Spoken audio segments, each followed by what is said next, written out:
Good evening, everyone. I hope that you're all enjoying this incredibly planned event so far. Now, before I continue, let me tell you all a little bit about myself. So it probably seems like my biggest problems in life are waking up for school in the morning and finishing my homework on time, but that's actually not the case, and that's because I have lupus. And so for those of you who don't know, lupus is an autoimmune disease in which a person's immune system can no longer differentiate between their own cells and foreign ones. And because of this, the immune system becomes overactive, and it starts attacking parts of the person's body. And so in my case, my liver and my joints are affected. Now, I'm speaking to you about this today because I'm a young girl who has faced many challenges. Now, although my challenges are related to health, they're still relevant to today's topic because the systems that have been put in place by our society are what have allowed me to get the help that I needed. And in the same way, there are many young girls in Pakistan who are facing huge challenges with regards to education.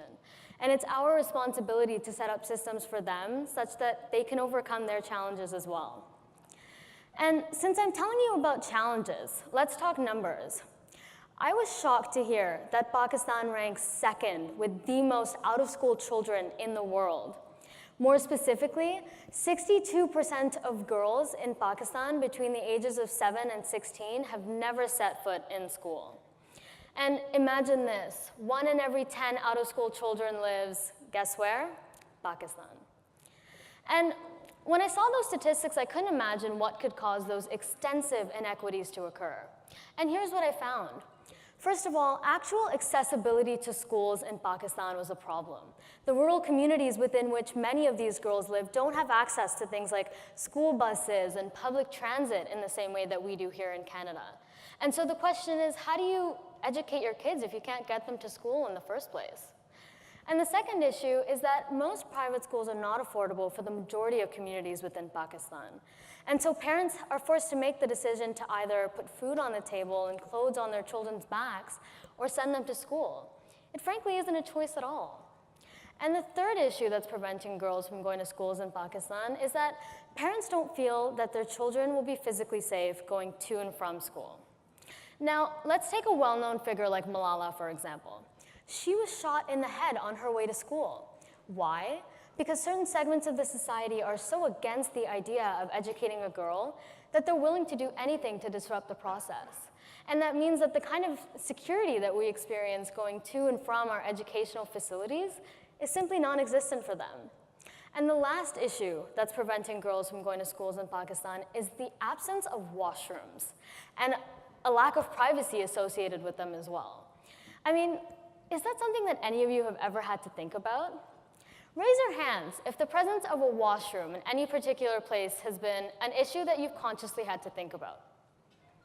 I mean, it certainly never occurred to me. It's almost considered a right, as is education in this part of the world. And so I thought we could talk about what the Citizens Foundation is actually doing about these issues.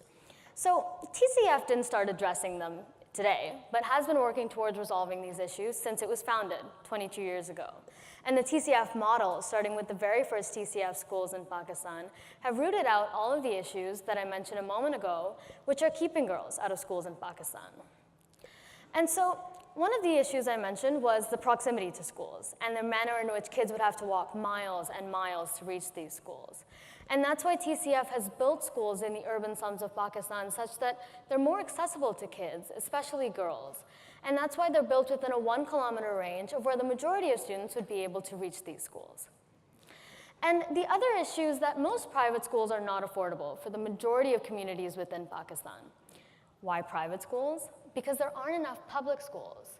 And that's why TCF has been building schools of the same quality as private schools, such that all of these girls and all of these children can have access to that caliber of education. And so you can all imagine that there's an immense amount of pride for parents in being able to say that they can send their girls to school and provide them with an education. And so this is where TCF's payment structure comes into play, because these parents can say that in spending 10 rupees, they can send their girls to school and do something to build their children's futures. And so for those of you who don't know, that's equivalent to 10 cents.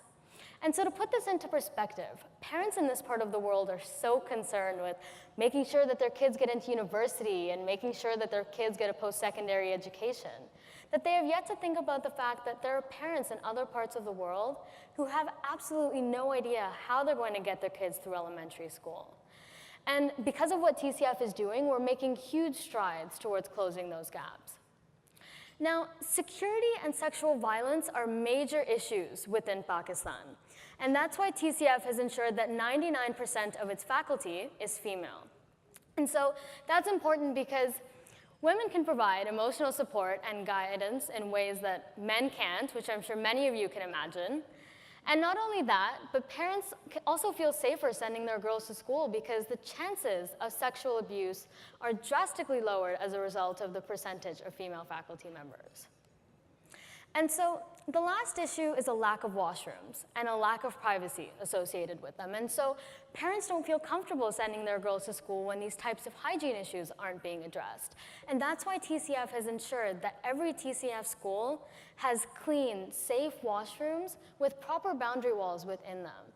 And so when girls go to school, they can focus on what they're really there for, their education and their academics, and they don't have to worry about those kinds of issues.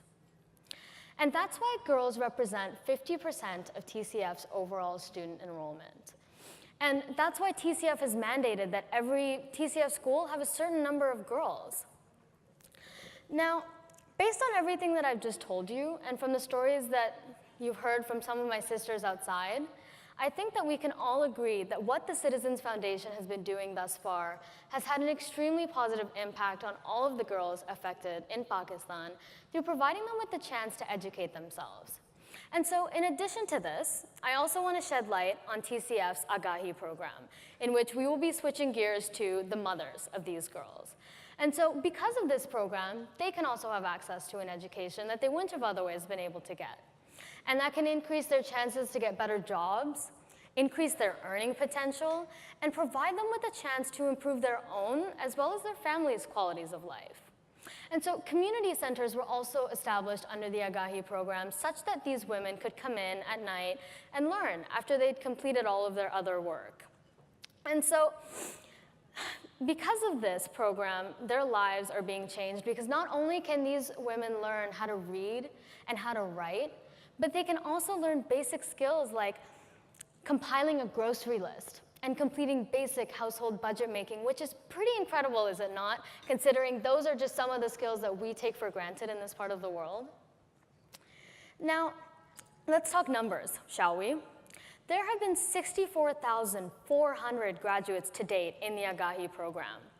There have already been 4,300 learning centers that have been developed, and there are already 5,000 Agahi teachers. And honestly, these numbers are just going to continue to increase as more and more people become educated.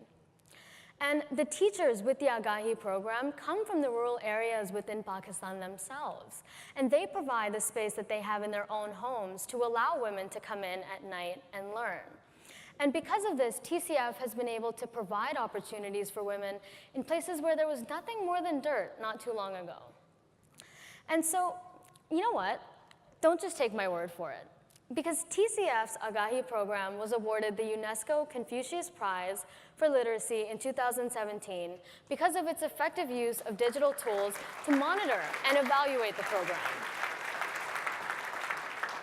But why am I telling you all of this? I am standing here on this stage right now to fight on behalf of all of the girls and all of the women who don't have the power or the resources to fight for themselves in a third world country like Pakistan. And all of the hours volunteered and all of the money donated tonight is going to this very cause: girl empowerment through education. And honestly, in the same way that the medical system has done its job in saving my life, it's our job to set up systems for these girls so that they can educate themselves and so that they can build lives for themselves in a way that many of us in this hall take for granted. And so I really just want to say that I hope you all reflect on everything that I told you tonight. I hope that you open your minds, open your hearts, and most importantly, open your wallets for this incredible cause. And so before I hand it over to Armagan Uncle, I just want to say thank you to all of you for listening to what I had to say. and I hope you enjoy the rest of your evening. Thank you. That's awesome. Good job, Vika.